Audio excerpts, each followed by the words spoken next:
Because, if you just spend all your time raging against what other people like, you turn to some sort of gremlin. Yes.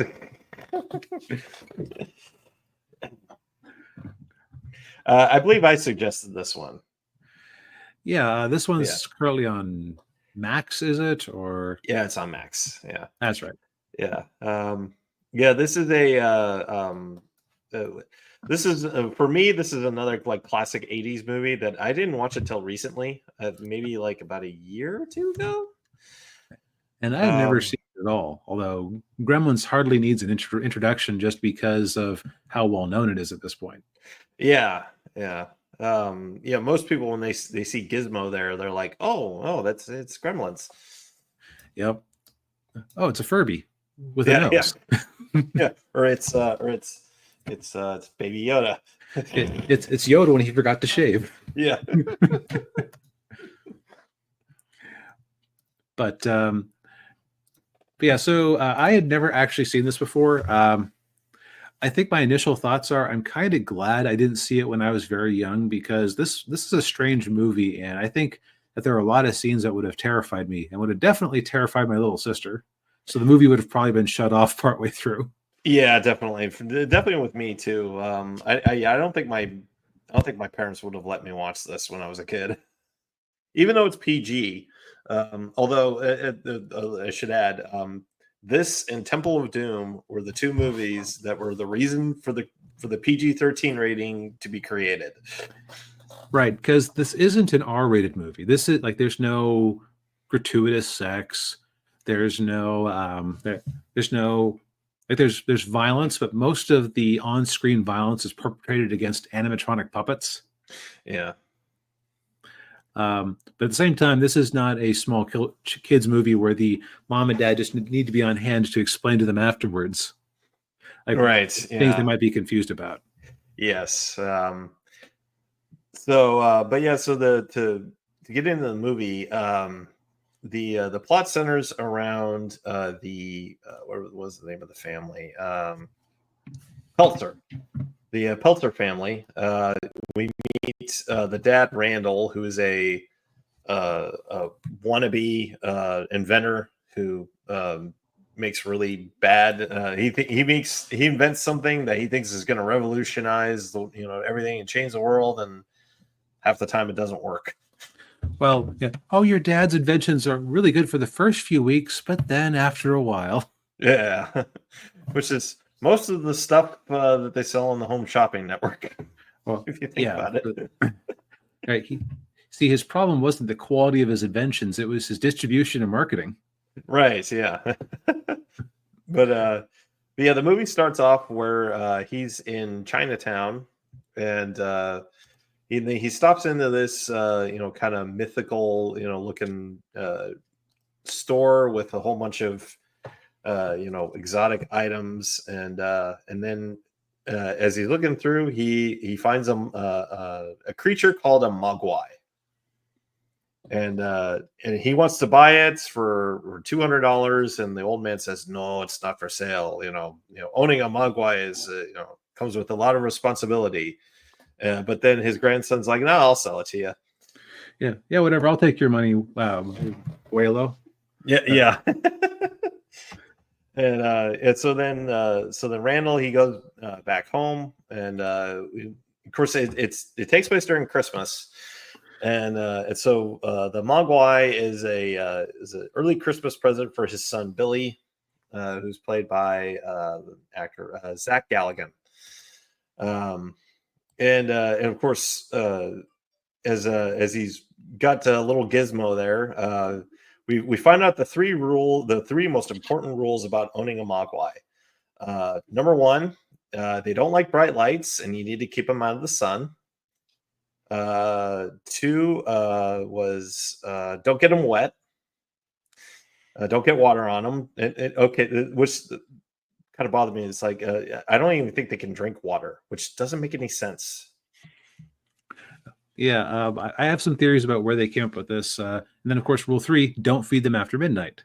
Which, again, doesn't make sense, because, like, okay, well, what do you mean after midnight? And what time zone are you referring to there? Yeah, like is it when when the sun comes up? Is it Yeah, is that when the resets again? yeah, Um, yeah, I will say this is a movie that you can't necessarily think too deeply about certain details. yeah, So I'll just give an example here. So when they open up the Christmas gift, and there's little Gizmo, the cute gremlin. Uh, mm, he's clearly saying words in English, yeah, even if it's in a high pitched voice, voiced by Howie Mandel of all people, apparently. yeah. That took me by surprise. Yeah, Yeah, that was kind of random, yeah, but like bright light, yeah, and he's I, and it's like you would okay, maybe this is just me. Maybe this is just because I have a lifelong interest in biology and the natural world, and I always think it's cool when I find out about new creatures. Like there's this Southeast Asian creature called the binturong, which is like it looks like a half bear, half cat, and its pee smells like microwave popcorn. wow. Uh, um, maybe I'm just because I know so much about these random creatures. I would be very weirded out if I was given as a gift an animal that I had no concept of what it was before that came with a bunch of weird mystic rules. Yeah, Um, like what is this thing that's saying human words? It's but I guess if I just like accept that it's a movie and the movie has to happen, I guess it isn't that much weirder than if you got like a slow loris as a pet or something. yeah, yeah. Um, Also, I had never really seen this. I hadn't seen this movie before. I don't Yeah. think I'd ever seen any scenes with Gizmo himself. The special effects in this thing are amazing. Yeah, they are. The movie was directed by Joe Dante, who also directed The Burbs, which is a movie we reviewed some time ago. He also did The Howling, which is a werewolf horror movie. But this movie, I think, is his most popular one. Hmm. And he talked about it. He said they actually had to invent the technology to create the Gremlins, and he said it was very painstaking from what it sounded like, and just very very tiring to do.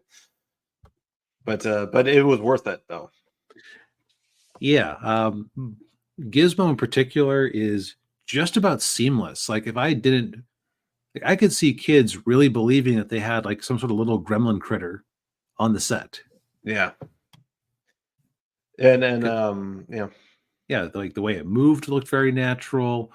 yeah, Uh, like its eyes were kind of glassy, but even then they almost looked lifelike. yeah, they did. Yeah, Yeah, yeah, it's I'm just impressed all around. yeah. I am too. And yeah, and this movie came out. Came out in 1984. So Yeah. something else to bear in mind there. Like,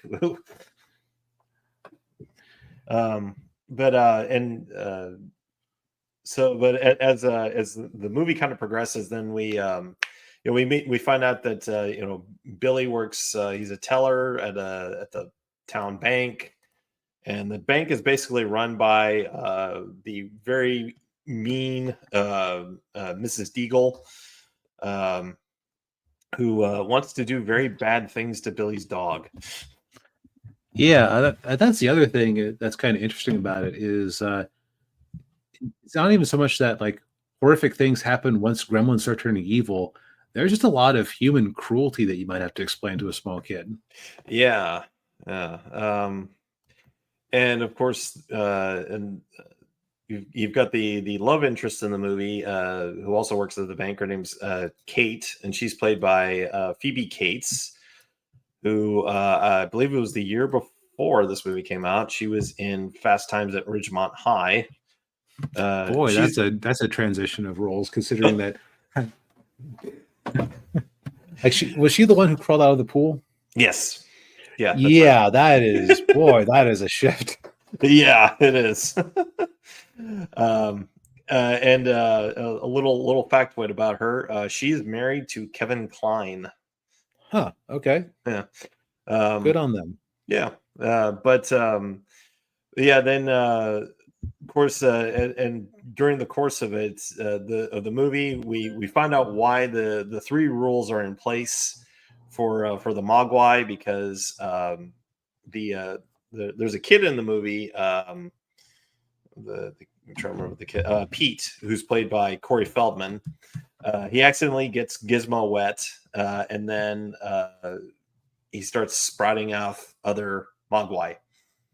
Yeah, they asexually reproduce, and Yeah, then if you feed them after midnight, they they turn into a cocoon and pop out as evil green versions of themselves. yes.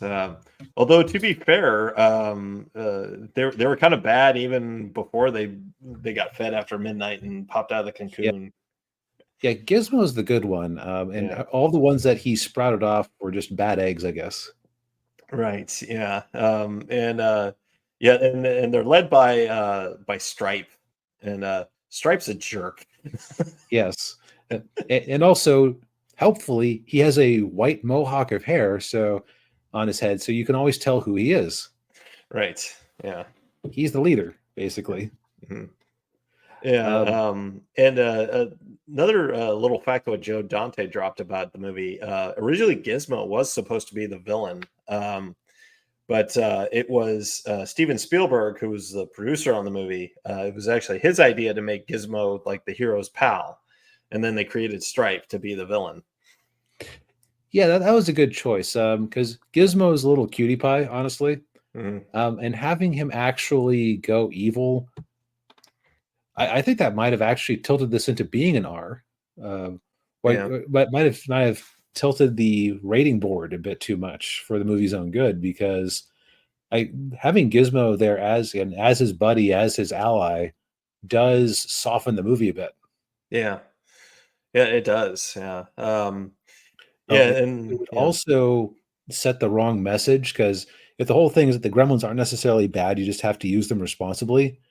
If yeah. Gizmo himself was ruined at the end, then that would I would think that would work against the movie's theme. Yes, I do too. Yeah. Um, and so then once all the gremlins, they change into their evil form, their evil, nasty looking forms. Uh, Stripe ends up going to the school pool and he dunks himself. He cannonballs in there and makes more, and just they proceed to destroy the town. Yep, it's up to our heroes to stop them. Yes. So I don't necessarily think we need to go over all of the moments in this one. I think that this one Yeah. bears watching if you haven't yet. It's a cult classic for a reason, Yes. or Yeah. just a classic. Yeah.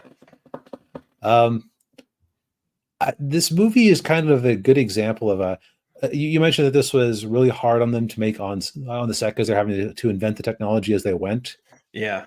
This movie, I feel like, has a lot of remnants of previous drafts or Mhm. things that were tried and then abandoned. Yeah. It's full of a lot of details that aren't strictly necessary, but give it more flavor and intrigue. Like Hmm. um, like the dad inventor character, largely irrelevant to the plot. Yeah, because he brings Gizmo home and then he's off on business trips. Right? He's out trying to sell his crap, Yeah. and and also his poor son, because he is a useless layabout who invents all day but can't actually get anything going. His son is having to support the family with his bank teller's salary. Yeah, and which and you come to find out he really doesn't like doing that job. He actually likes he wants to be a cartoonist. Right, which never really comes up, does it? No, that really doesn't. It only comes up a couple of times. So like if I was doing a pass on this, I would be like, well, why does it have to be his dad? Just have his uncle come into town and give him this weird gift he got in Vamoose, Yeah. and have it be that he's his dad died and he's supporting the family. Like that would be more parsimonious. Why Yeah. do why do we need the weird inventions? Because they're used for a couple of gags in the kitchen, and the mom uses them in a scene we'll talk about in a second. Yeah. That's probably the most disturbing part of the movie, if I'm honest. Yeah, it was. But like nothing that was done there with the inventions couldn't have been done with just standard kitchen equipment. Yeah. But again, like it gives the movie some flavor to have this unnecessary element. The other thing that they never really paid off, as far as I remember, they had this rival businessman character who was also hitting on the main character's girl, or what he wanted to be his girl. Yeah. Played by the one cop from Beverly Hills Cop, Judge Reinhold. Yeah, Judge Reinhold. He just shows up, hits on her awkwardly, and like I was thinking, oh, okay, we're gonna see him again during the when the Gremlins show up, because he's set up for some sort of karmic punishment here, right? Yeah, just vanishes from the movie. Yes. And this was after Beverly Hills Cop, right? Or was it the same year? Same year, I believe. Yeah. Okay, so he wouldn't have had that boosting his career yet, but it's not like he was a bad actor or anything. So it's like, yeah. Like, why just bring him up for that one scene? Yeah, I know. It all it really does is provide a contrast to our main character. Yeah, in a minor way that isn't strictly necessary. Like I think that's a lot of this movie is what I would call not strictly necessary, but it adds up to an interesting experience. Yeah. Like another character in the movie was their neighbor. What was his name? Mr. Futterman, who's played by one of the great character actors, Dick Miller, who Joe Dante cast in, I think, almost every one of his movies. He doesn't like foreign made electronics and stuff. Yeah. Was he the old crank neighbor with the hot young wife in The Burbs? No, that was okay, never mind. Bruce Dern. Okay. Dick Miller, he was in The Burbs. He was one of the garbage men. Okay, so minor role. Gotcha. Yeah. But yeah, he talks about Gremlins being in all the, the Gremlins are in the TV, the Japanese TVs. They got all we should have bought an American TV. Yeah. Well, you buy an American car, you put all the Gremlins in the cars. Yeah. Kind of a crazy crank. Yeah. It's almost like the reason he's in the movie is so that the word Gremlins appears in the film. Yeah. It kind of reminds me of the problem in Guardians of the Galaxy, where it's like, I know this isn't the actual line, but it's basically towards the end. What are you guys, some sort of Guardians of the Galaxy? Like, how else would that occur naturally in the movie? Yeah.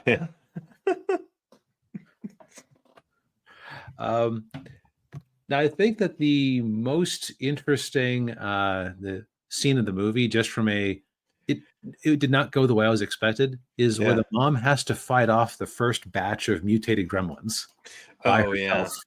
Yeah. She gets pretty beat up. Yeah, and she like you were, and as you pointed out before, she uses a lot of the kitchen inventions in very creative ways to kill these things. Mom is secretly the most badass character in the movie. It's a shame that she had to tap out early because of her injuries, because she could have probably solved the rest of the movie faster than the son. Oh, yeah. Yeah. And apparently, from what I hear too, like the one of those scenes, like I think it was when she's stabbing one of them.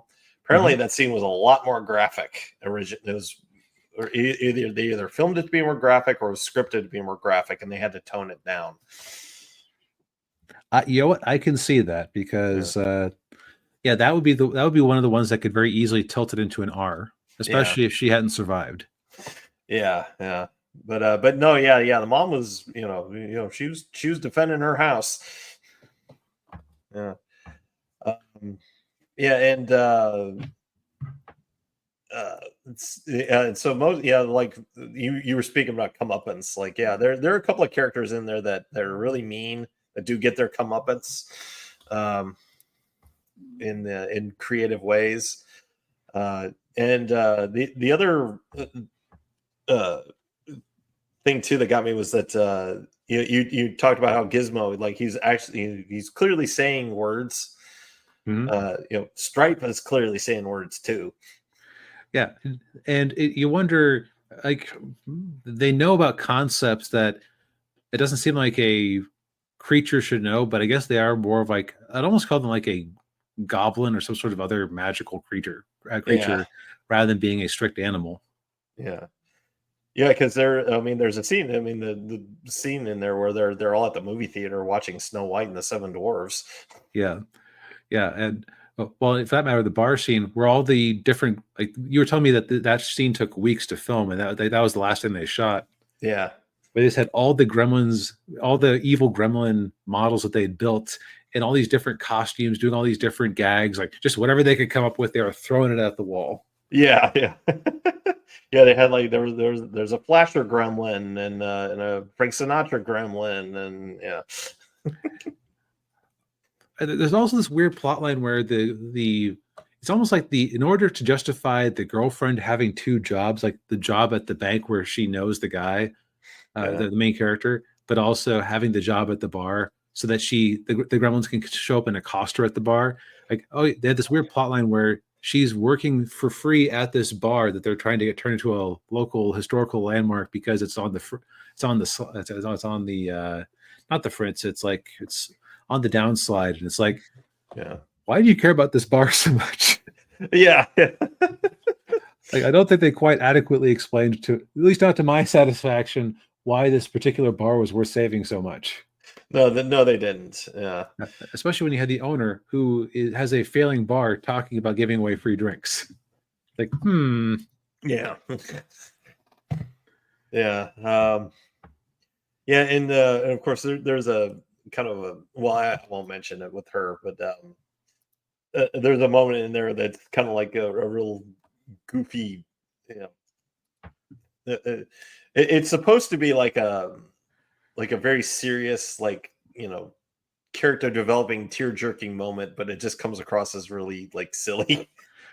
and yeah, it's because this is the uh, this is like the only really Christmassy element of the movie is her talking about how her dad died, pretending to be Santa Claus and going down the tree. Like, he fell and broke his neck.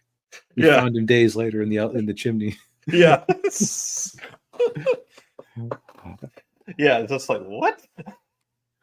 Uh, Speaking of which, we did a poll on my Twitter account. It was 7-1 that this is in fact a Christmas movie. Mm. I think I have to still disagree against democracy in this case. This is a movie that takes place at Christmas, but I feel like if you could have easily written Christmas out of it, Yeah, like if it had been his birthday in February during a bad winter, and he got a Mogwai for his birthday, that wouldn't have been a huge change to the plot. yeah. I tend to agree with that. Yeah, it's the bar seems to be very low for what is considered a Christmas movie these days. It's just like it just takes place at Christmas. Oh, okay. So I guess First Blood is a Christmas movie because that takes place during Christmas. Oh, what else takes place? There is an extended scene in Goodfellas that takes place at Christmas. So I guess Goodfellas is a Christmas movie now. Yeah, a movie I reviewed a couple of months ago with Chuck Norris, Invasion USA. That takes place during Christmas. I guess that's a Christmas movie. Yeah. Yeah. Oh, and you know what else? If the bar is that low, Jurassic Park is a 2D animated movie because of that scene with the DNA guy. Yeah. Yeah. We have to have a tier system for what is for Right. different Christmas movies, I think. Right.